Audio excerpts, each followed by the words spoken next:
So it is Friday. That means it's time to take a fun look back at the week in Hollywood and in entertainment in general. We are joined by our resident entertainment watchers to dissect the crazy world of our favorite celebrities. With us this week, we have DJ Jason Rockman from Shum FM in Montreal, entertainment reporter Ryan Carter in Toronto, and entertainment reporter Jeremy Szafron in Vancouver. Hi, it's me and the boys. I love it. All right. So, guys, LeBron James of the Miami Heat beat the Oklahoma City Thunder last night to win the NBA Finals. LeBron James controversially transferred to the Heat in 2010 to join Chris Bosh and Dwayne Wade in hopes of capturing an NBA title. So, Jason, we remember him going, we remember LeBron James going on television, finally announcing where he's going. He finally walked the talk. He kept saying he was going to get a title. He finally did it. But lots of people still not so crazy about him. What do you think? Well, you know, he announced his leaving Cleveland with an infomercial special for 30 minutes called The Decision. Right away, that was a really arrogant move. But he did predict that he would be winning a championship. He said that he'd be winning championships nonstop. He only has been in Miami for 2 years, so I think he's pretty much lived up to what he said he was going to do. But keep in mind, this is a guy that's an extremely good player. 26 points. 13 assists, 11 rebounds. So he's a team player, and he was awesome in that last game. You know, Ryan, some people thought he was a little arrogant for what he had to say. He said I can't remember the number. That he was going to win 7 NBA titles, or I can't remember the exact number. He's won 1 now. He maybe didn't realize how long it would take to actually, or how hard it was to actually win. But now that he does, do you think his people's view of him might change, soften up at all? Well, I think given any questionable TV decisions he may have made a year ago, he certainly made up for it last night on the court. So I think a win always, garners some public support in favour of him. So hopefully people will get behind him. I think, to use some sporting analogies, they gave 110% and left it all on the court. Ah, okay. Let's move on to somebody else. Let's move on to Justin Bieber, Canadian singer Justin Bieber. He appeared on David Letterman last night in what many called an awkward interview in which the host and Justin bickered. Letterman voiced his disapproval with Bieber's newest tattoo. He actually at one point grabbed it. So, Jeremy, do you think Letterman was out of line? You know, I'm not sure if he was out of line. They were definitely playing around a little bit, but there were some interesting times. For one, when he said, oh, those Canadian high schools, after Justin Bieber referred to it as the 16 Chapel when he was talking about the tattoo. I mean, it's one of those situations where he grabbed the tattoo, it was fresh, obviously a little bit of awkwardness, and he had no idea really what he was speaking about when he brought up the reference of the Sistine Chapel and the 16 Chapel. So I don't know what's going on, but it is Letterman, and you know that every once in a while he will come off as that grumpy old man, you know? Jason, the one part I like, though, is that when Letterman did grab his tattoo, he said, hey, hey, hey, hey, and then Letterman made fun of him for saying, hey, and his response was, I'm Canadian. What'd you think? Yeah, I think Justin Bieber is proving that he's pretty quick on his feet, and I think he held his own with Letterman. Obviously, there's a good cop, bad cop thing going on.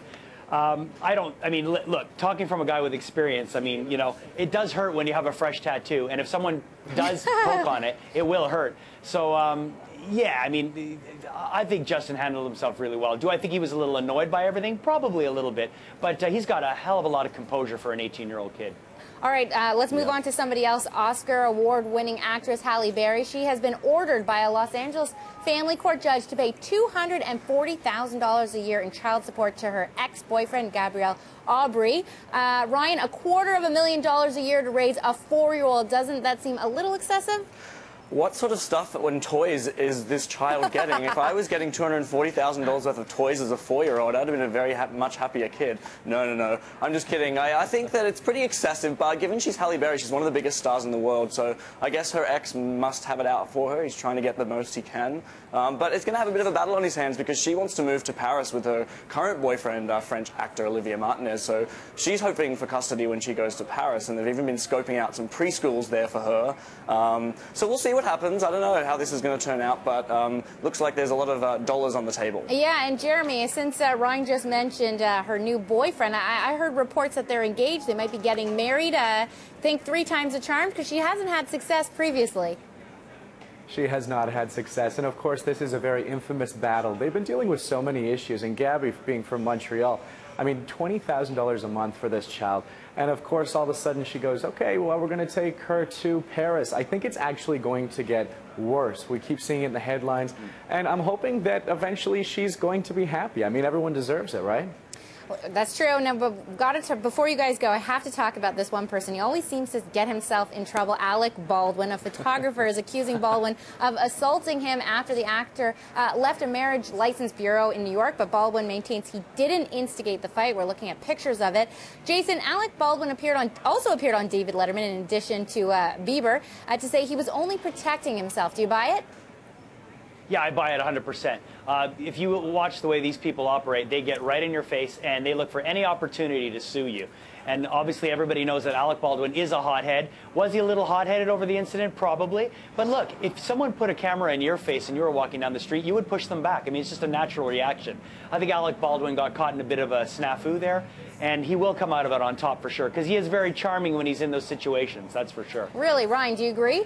Absolutely, and I think this is what Alec Baldwin does best. Whenever he gets himself into these situations, which seems to be all the time, he does it with a sense of humor. He was on Letterman, as you said, and he said to Letterman, "No, it looks like in the picture I'm mouthing an F word to the photographer," and I was just asking him what f-stop he was using on the camera. So he always does it with a bit of humor and grace, and I think the Daily News in New York is coming back at him too. They sent him a gift basket full of anger management books and a free subscription. So we'll see if he accepts that one. Jeremy, you get the last word. I mean, it's hard to take Baldwin seriously, though, especially considering so many of us remember that tape that he left for his daughter, where he was so enraged and so angry in that voicemail. What do you think?